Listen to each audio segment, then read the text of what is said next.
नर्मदा का उद्गम स्थल अमरकंटक। डॉक्टर श्री राम परिवार वर्तमान में माखनलाल चतुर्वेदी शासकीय पीजी कॉलेज खंडवा में प्राचार्य हैं। इन्होंने आषाढ़ के महीने में अमरकंटक यात्रा की, जिसका लेख जो है इन्होंने लिखा है और यात्रा के दौरान उन्होंने जो अनुभव किया उसे उन्होंने अपने इस लेख में प्रस्तुत किया है। आषाढ़ में मेघ घिर घिर कर झर रहे थे, प्रकृति नहा रही थी, वनस्पति की आंखों में सपने जाग रहे थे। आम्रवनों के कोकिल का स्वर उस वर्षा में गीला हो रहा था।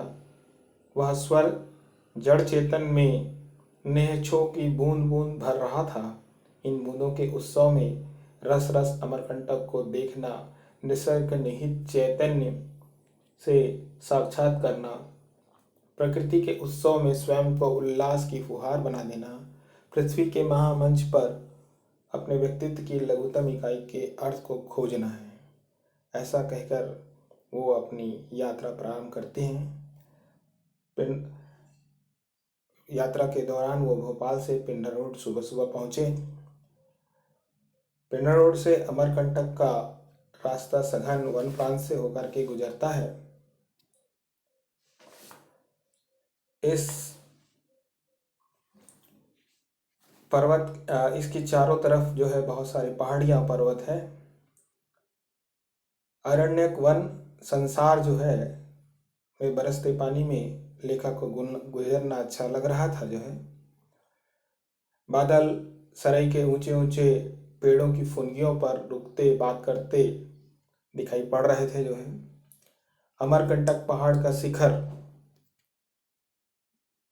बहुत दूर से दिखाई देने लगा है। विंध्या और सतपुड़ा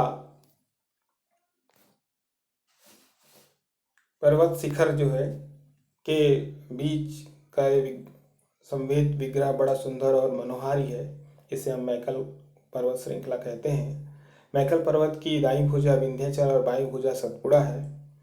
दोनों पर्वतों के बीच नर्मदा जो है प्रवाहित हो रही है।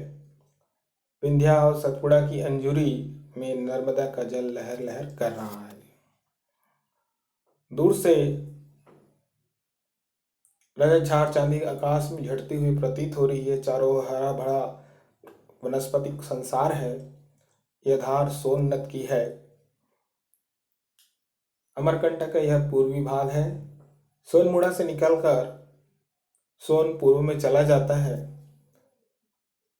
और गंगा में मिल जाता है। पश्चिम नर्मदा समुद्र में मिलती है पश्चिम में। इस प्रकार दोनों एक दूसरे की विपरीत दिशा में बहते हैं। आड़ी तिरछी सड़क पर चलकर अमरकंटक हम पहुंच गए हैं। सराय के घने जंगलों के बीच सोन की धार हर कोने से दिखाई दे रही है। लंबा घाट चढ़ने के बाद अचानक ही अमरकंटक जो है वो दिखाई देने लगता है। छोटी सी नदी पतली सी धार के रूप में घाट को पार करने के बाद पार कर किया जाता है, जहाँ पे छोटा बोर्ड दिखाई देता है जहाँ लिखा है नर्मदा। संतों का आश्रम है, मंदिर है, वनवासियों का यहाँ पे निर्द्वंद जीवन है। टोकरियों में जामुले वनवासी महिला आम के ढेर हैं। यहाँ लोग गरीब हैं जिसे नर्मदा अपने में संभाले हुए है। अमरकंटक का मुख्य द्वार विशाल है। आगे जाने पर एक जलकुंड है, नर्मदा का उद्गम स्थल। यह 11 कोनी कुंड है।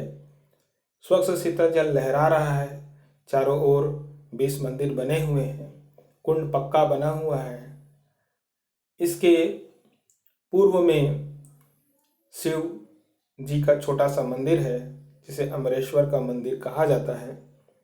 यही नर्मदा का आदिम स्रोत है। नर्मदा का उद्गम स्थल कुंड आपको दिखाई दे रहा है।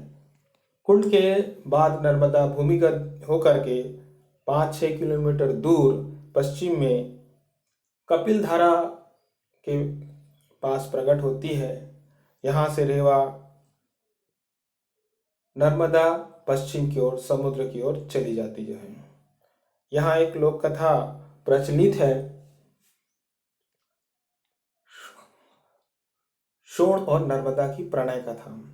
जब नर्मदा अपनी सखी जुहिला को दूध बनाकर प्रणय संदेश लेकर सोनभद्र के पास भेजती है तो जुहिला सोनभद्र पर मोहित हो जाती है और वह नर्मदा का रूप धरकर सोन को वर्ण कर लेती है। नर्मदा को जब यह बात पता चलती है तो वह उल्टे पांव क्रोधित होकर पश्चिम की ओर चलती जाती है। पहाड़ों को काटते हुए वह आगे बढ़ती जाती है। जब सोनभद्र को यह रहस्य पता चलता है तो वह अमरकंटक से इस शिखा से छलांग लगा देता है और पहाड़ियों से नीचे गिर जाता है। कुछ दूर जाकर जुहिला उसे मना लेती है और वह उसके साथ चली जाती है। इस प्रकार नर्मदा और सोन दो प्रेमी विपरीत दिशाओं में बह निकलते हैं। पास में ही माई की एक बगिया है जिसके चारों ओर बहुत सारे गुलाब के फूल खिले हुए हैं। माई की बगिया नर्मदा और सोन की सुलभ क्रीड़ाओं की भूमि है। मार्कंडे ऋषि की तपोभूमि है। यहीं आम और सरई के पेड़ों के सघन बगीचे हैं। गुलाब कवली के फूलों से यहाँ सोन और नर्मदा का प्रेम अभी भी खिला हुआ है। बगिया में छोटा सा जलकुंड है।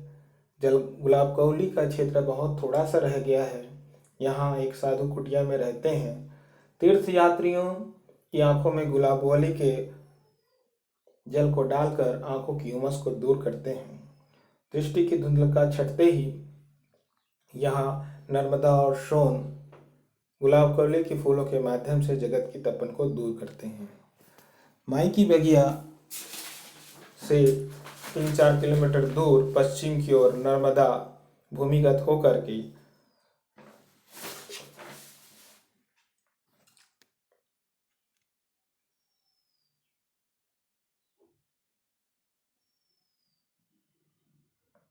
माई की बगिया से भूमिगत होकर नर्मदा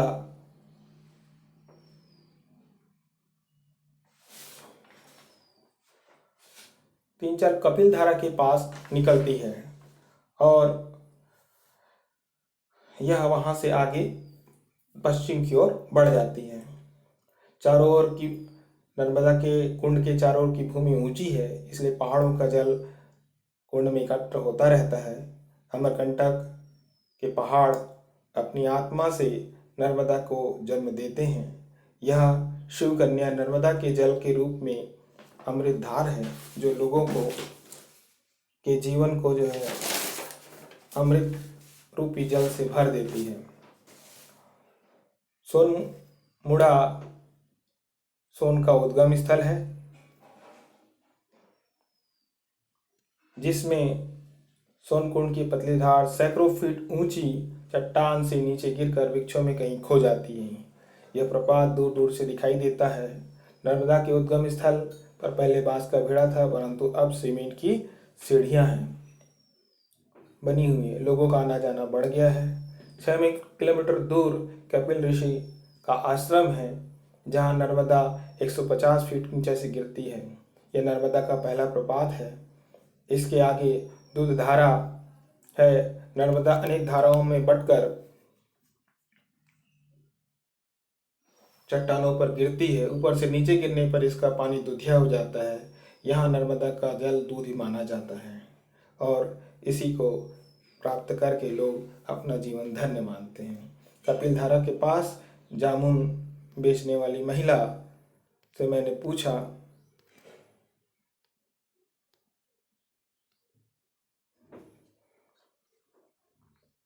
कि गर्मियों में यह नर्मदा सूख जाती होगी। उसने कहा, नर्मदा कैसे सूख सकती है बाबू? यदि यदि वह सूख जाएगी तो हम कैसे जीवित रहेंगे? नर्मदा पश्चिम में समुद्र तक बहती भूमि को सिंचित करती है।